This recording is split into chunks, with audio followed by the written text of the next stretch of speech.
Hi guys, we're here today to talk about some updates with the Not So Resilient Jenkins and also kind of an offshoot where there's some drama happening with some content creators that have covered the Jenkins. Now, I don't usually give commentary on this, but I think that it's so specific and so such a great example of something that I talked about recently, and that is you don't tangle with the people that you're covering.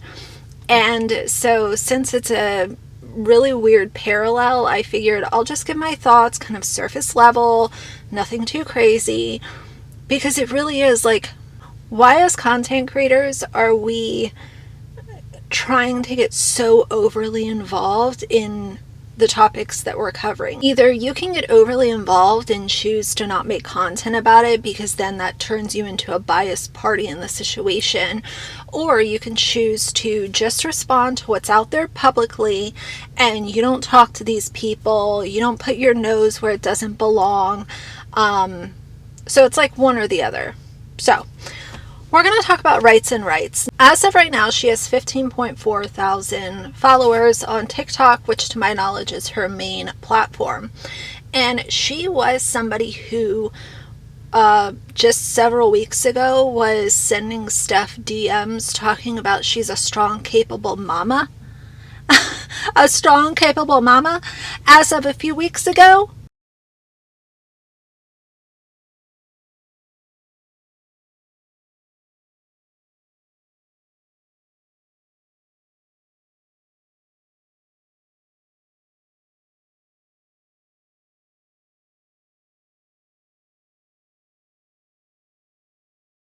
and then, for whatever reason, she totally flipped and decided to become a self-hired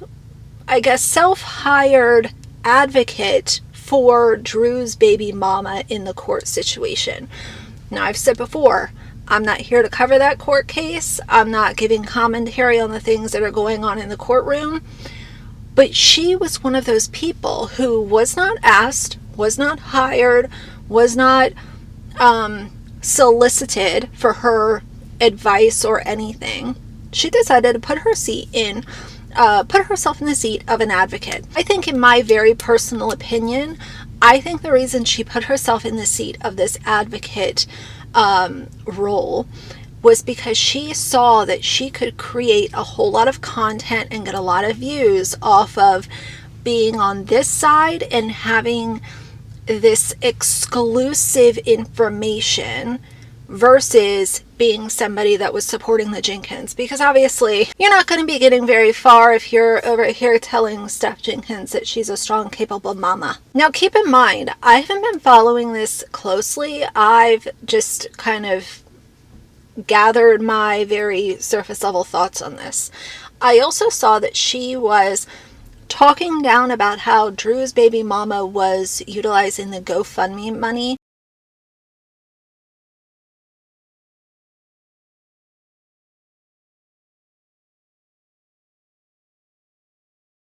Now, here's how I feel about this. If you're involved in starting a GoFundMe for somebody and it collects money and whatever goal it was for, that goal is satisfied, if there is extra money left over, why are you policing where the money goes? Like, you chose to donate the money. You chose to promote the GoFundMe.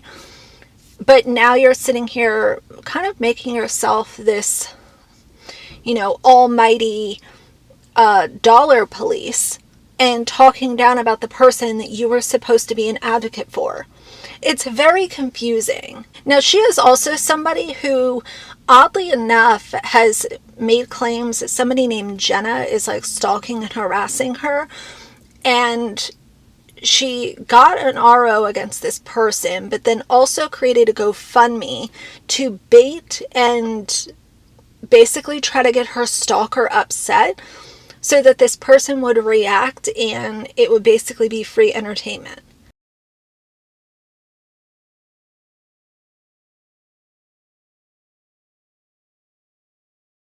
I consider myself lucky enough to have never had to get an RO against somebody, but what I can say is common sense would tell you that you don't continue to try to bait that person, you don't try to piss them off, you don't consistently talk about them online, you don't try to continue to get their attention, because you were scared enough that you had to get an RO against this person. So why are you continuing to flap your gums about them? Makes me question a lot of things, right? So the way that I feel about Dulcie Rights and Rights is that I think that put her nose where it didn't belong, and she became a self-appointed advocate, and her intentions were not true.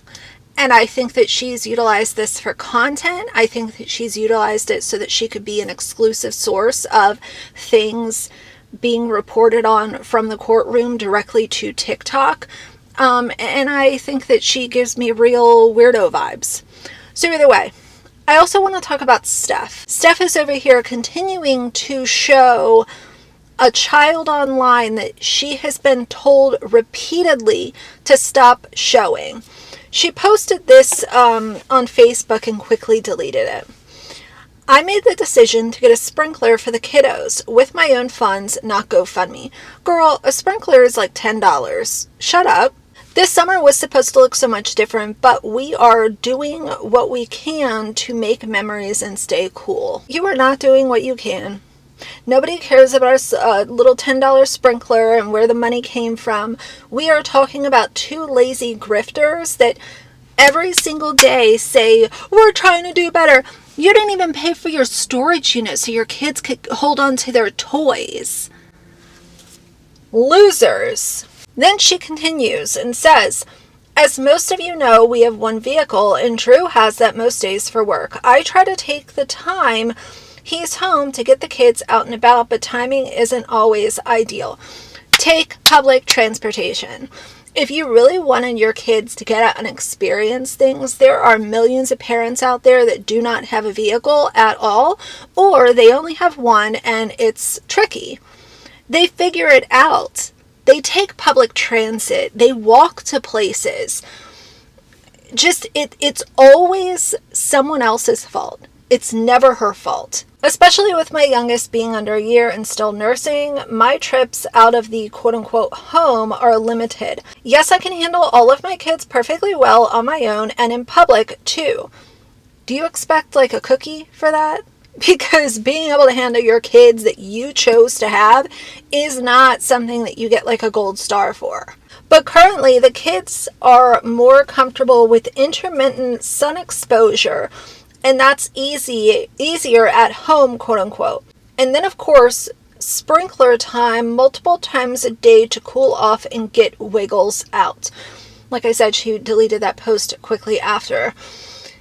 Ma'am, so you think that instead of your kids going out to a museum, going and spending the day at the library, maybe going to a local a local farm to like see animals, like there's all kinds of free stuff that kids can do in the summer, you actually think that you're meeting their needs by allowing them to run around in a sprinkler for a few minutes and then coming back into the hotel soaking wet and having to do that multiple times a day? You think that's fun for your kids? It's not.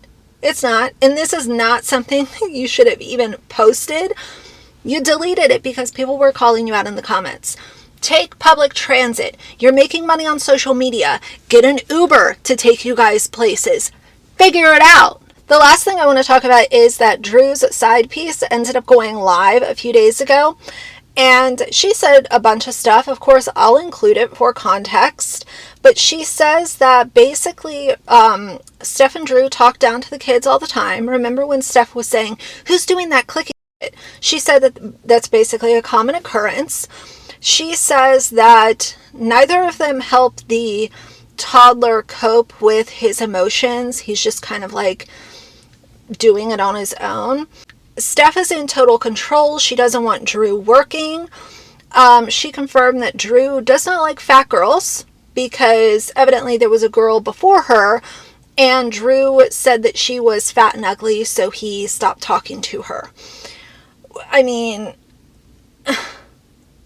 disgusting. She also confirmed that Steph basically bulldozed her way into that one-bedroom apartment, which we all knew. She confirmed that they both smoke tree, which I knew, but it's still so pathetic knowing that, like, y'all aren't paying your car note, you're not paying groceries, you're not paying health insurance, you're not paying a storage unit, you're not paying to take your children on public transit to have any kind of an enjoyable summer, but you can both still afford to engage in your tree habit. How nice. It's just a lot of the conversation, like when she had that video where she's like, who's doing that clicking shit? That's how they really talk all the time, which is why I'm pretty sure she does voiceovers all the time. No, they do not console Bubba at all when he's upset. I think he just kind of does his own thing. I've thought about posting that one multiple times actually, and every single time I've just stopped because I feel like it would get violated for dangerous to kids or something like that. 27 galaxies for face reveal. No, don't listen to her. Even if you send 27 galaxies, I'm not doing a face reveal. Drew does know my name. He does know my phone number. He has my pictures. But in order for any of that to be revealed, he would have to admit it, which he's not going to do. And then I don't think he actually wrote my phone number down. He would text me on TikTok and we could talk there, and he would be like, okay, you can text me now. So I would always text him first because he would delete everything. It's like if he was at the house, he would text me on TikTok, and once he was out of the house, he would text me on his phone. So I don't know if he still has my number. He did say he saved one of my pictures. I'm not going to tell y'all where because then Stephanie might find it and post it, but... It's only 9 o'clock here, guys. No, we're not posting that picture either. Oh, this is not what picture? Well, he calls it a house. I got used to calling it a house. That's all he would say. I'm at the house now. I'm at the house now. Or I'm going home now. There were times where he would be out doing his gig work and then he would be like, hey, I have to go home now. So I'm sure there's plenty of times where she's called him and said, hey, come back. Yeah, he sent photos, but I'm not... I guess the thing, like, I don't want to leak his phone number or leak those type of photos because in return he could do that to me. So I'm doing it, I guess, the respectful way. Like, I'm just trying to out him for what he is. He didn't really say negative things about Stephanie other than, like, he told me he does most of the stuff at the motel. Like, Stephanie does her stuff for videos. He would have to clean up before he leaves the house, and when he got back home, he would get back... The motel, I'm sorry. He would have to clean up before he leaves, and then when he got back, he would have to clean up again. He did tell me there was one other girl before me that he talked to for a little bit, and then when she sent a picture, she was fat and ugly, so he didn't talk to her anymore. I actually do kind of believe him on that part. I know that's crazy to say, but the dynamic... It's hard to explain. Like, the dynamic that they put out online is not the reality of their dynamic. Stephanie controls everything, and she's... Well, I mean, I think we all know she's mentally unstable. So Drew would do things to be more of the people pleaser, just to, like, keep her off his case, pretty much. And then, in my opinion, she doesn't want him leaving the house. She doesn't want him going to work. Like, she wants him up under her all the time. And I think that's kind of where it went bad in the first place. You know, like, Drew had his son. They had an apartment. He worked. Just came in there and took over. She's just one of those people, like, she would rather suffer than just have him out there doing what he needs to be doing. Now, I don't know if he would work. I don't know about that. But she's convinced him not to for so long. And... like I said, I think he would be fine if he wasn't with her for real. He did not say if they were intimate at all, but I mean, in one of the videos, you could see protection in the bathroom. So I assume she had that hickey on her neck. I don't know. No, he says now that he's not going to work, but at one point he did. He's very capable of it. He doesn't really complain about her. I didn't really put the conversations geared towards that. That probably would have been a lot more suspicious. Yeah, they smoke, yeah. Not cigarettes and not vapes, the other thing, but I guess it's legal where they're at, and the courts are aware of it. He did admit it. The only thing he's admitted to me was about his ADHD. We were talking about movies one day, and he said he's not really good at watching movies because he'll fall asleep. Did not mention nothing about seizures. He's supposed to be starting his job. I know today's his birthday. I think he was supposed to start tomorrow. Do I actually like him? No. But I will say it took me a little while to actually like decide, did I want to post all this or not? At some point I did kind of feel bad for the guy. I don't know. I think that's more just my personality. Like, I feel bad for Stephanie that she's not getting herself out of this. I don't know. We haven't talked for like a week now. Ever since I started posting, I haven't talked to him. I was just like, well, this is probably just gonna be the end of it, so I might as well just start posting. No, I haven't heard anything. So for when I first started posting, I had him blocked, and I would unblock him just to like go grab my screenshots and stuff, and then I'd block him right away. And one time I forgot to block him back and he blocked me. So I just meant like I don't even know. I just felt bad. Part of me felt guilty. I don't know. I'm not the type of person that like scams people or you know, I don't know. TikTok is the first time I talked to him. That's how I got in contact with him. No, Stephanie, you see how she is now. She thinks that he was hacked. Like, come on, how does somebody know what's going on there? How would a random stranger know what goes on in that motel room? The music that y'all listen to, just some of that stuff she has to be questioning.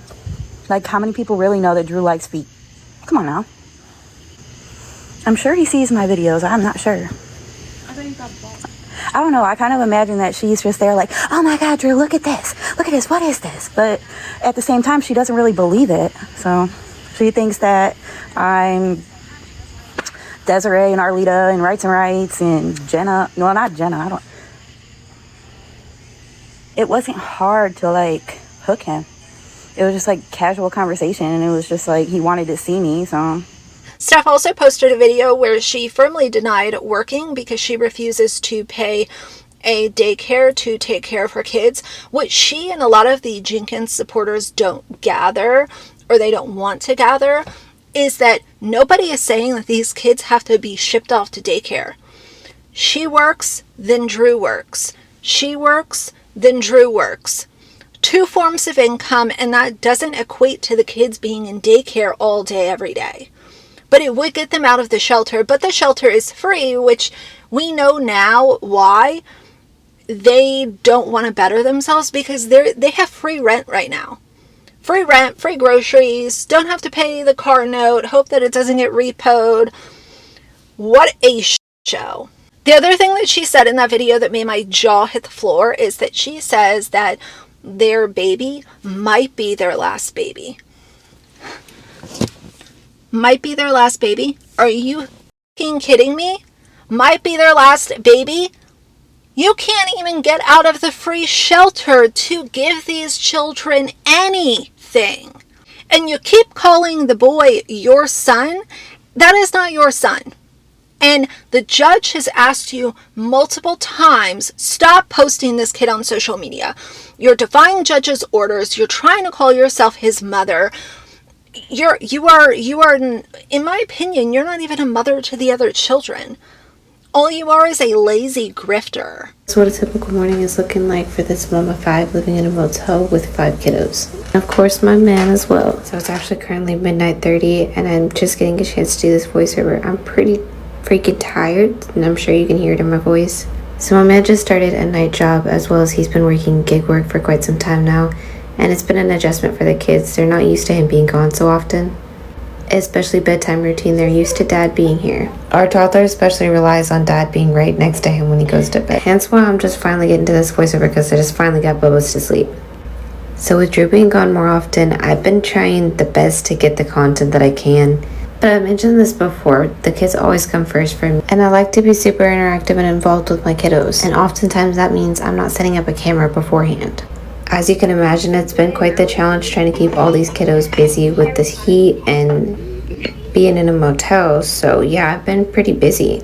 I find it hilarious when people tell me go get a job and then send my kids to daycare. Yo, so really gonna make the money just to pay a daycare? No thank you, I think I'll take care of my babies. But that's not to say I wouldn't hop back in the work field when my babies are a little bit older. And I know that time is gonna come way too fast. My baby is already almost 6 months old, and she very well may be our last baby. Honestly, I'm really ready to have my body back.